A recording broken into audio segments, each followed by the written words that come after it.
नमस्कार दोस्तों, शास्त्रों के अनुसार इंसान के स्थूल शरीर में 9 द्वार होते हैं, जिनमें 2 नाक के छिद्र, 2 कान, 2 आंख, 1 मुंह और 2 गुप्तांग होते हैं। और संपूर्ण आध्यात्म की यात्रा इन 9 द्वारों से पार 10वें द्वार तक की यात्रा है। इस 10वें द्वार को जिसने जान लिया तो समझो उसे मोक्ष की प्राप्ति हो गई। उसने अपने सारे बंधनों को तोड़ दिए। वो अपने आवागमन के रास्ते से भी पार चला गया। वो अपनी मर्जी का मालिक बन जाता है।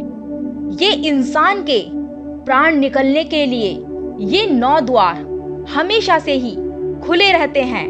दोस्तों, जो 7 द्वार होते हैं, जैसे कि 2 आंख, 2 नाक के छिद्र, 2 कान और 1 मुंह हमारे सर में स्थित होते हैं, जिससे कि पुण्य आत्माओं के प्राण निकल सके। और नीचे के 2 गुप्त अंग से पापियों के प्राण निकलते हैं। इन 9 द्वारों से अलग एक द्वार और भी होता है, जो हमेशा से छुपा रहता है, जिसे शास्त्रों में ब्रह्मरंध्र कहते हैं, जो प्रकृति रूप से हमेशा बंद रहता है और योग साधना, ध्यान, मेडिटेशन के जरिए ही इसे खोला जा सकता है। यदि जीव 10वें द्वार से निकलता है तो वो जीव हमेशा हमेशा के लिए आजाद हो जाता है। वो अपनी मर्जी का मालिक बन जाता है, या यूं कहूं कि अपनी मर्जी से ही जब चाहे आ सकता है और जब चाहे जा सकता है। उसे कोई रोकने वाला नहीं होता है, या यूं कहूं कि वो ईश्वर ही बन जाता है।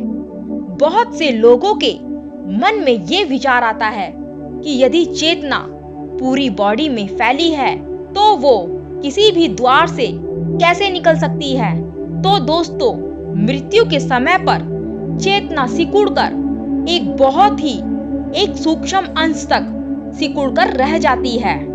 यदि सूक्ष्म अंश किए गए कर्मों द्वारा या अपने संकल्प के अनुसार 10वें द्वार से, यानी कि अपने सर के ऊपरी भाग का जो हिस्सा होता है वो थोड़ा सा फट जाता है, वहीं से पुण्य आत्माओं के प्राण निकलते हैं। लेकिन आप ये सोच रहे होंगे कि बहुत दर्द होता होगा, पर मैं आपसे कहूंगी कि ऐसा कुछ भी नहीं होता है। आपको पता नहीं चलेगा कि आपके ब्रह्मरंध्र से कब आपके प्राण बाहर निकल गए। तो दोस्तों, 10वें द्वार को जिसने भी जान लिया तो संपूर्ण सृष्टि का रचनात्मक बन जाता है। वो अपने आवागमन के रास्ते को ही खत्म कर देता है। वो अपनी मर्जी का मालिक बन जाता है। उसे कोई भी कर्म बंधन की बेड़ियों में नहीं बांध सकता है। हमारे जीवन की शक्ति जो मूलाधार चक्र पर स्थित है, वो कब मूलाधार चक्र से होते हुए सहस्त्रार चक्र तक जाना शुरू करती है और कब इस ब्रह्मरंध्र तक पहुंच जाती है, ये आपको पता ही नहीं चलेगा। ये हमारा 10वां द्वार सूक्ष्म शरीर का है, भौतिक शरीर का नहीं है। हठ योग में 10वां द्वार मस्तिष्क के ऊपरी बीच भाग में माना जाने वाला छिद्र या रंध्र है, जहां पर सुषुम्ना, इंगला और पिंगला ये तीनों नाड़ियां मिलती है। ब्रह्मरंध्र ही 10वां द्वार है। बाकी के जो द्वार है वो तो इंद्रियां हैं, जो हमेशा से ही खुली रहती हैं।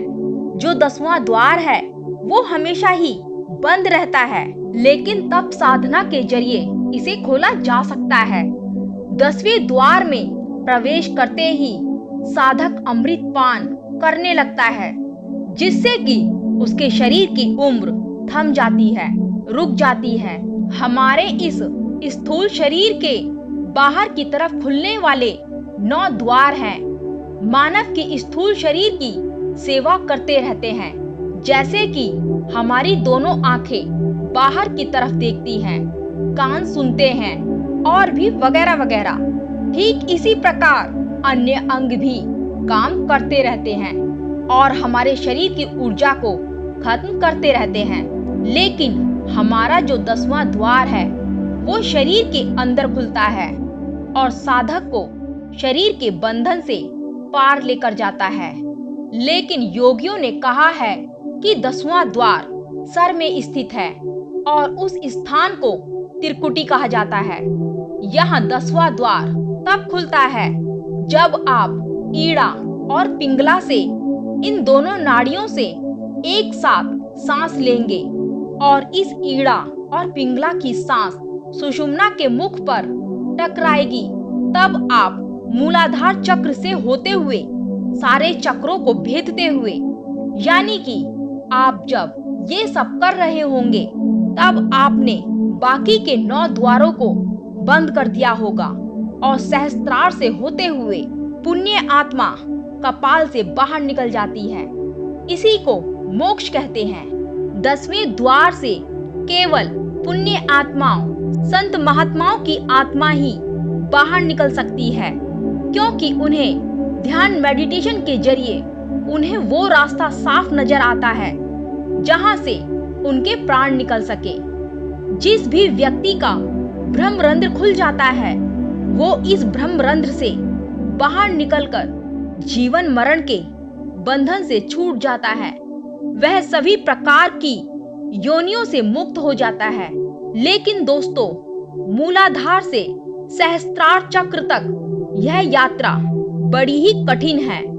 एक हठ योगी ही अपने मूलाधार चक्र पर सारी ऊर्जा को इकट्ठा करके तब वह वासनाओं से, इस सांसारिक बंधनों से खुद को मुक्त करा देता है और सारी ऊर्जा को मूलाधार चक्र पर इकट्ठा कर देता है, जिससे कि आगे का सफर तय कर सके, आगे के चक्रों को भेद सके और ब्रह्मरंध्र तक पहुंच सके। तो दोस्तों, वीडियो कैसी लगी कमेंट करके जरूर बताना और वीडियो को लाइक जरूर करना। नमस्कार दोस्तों।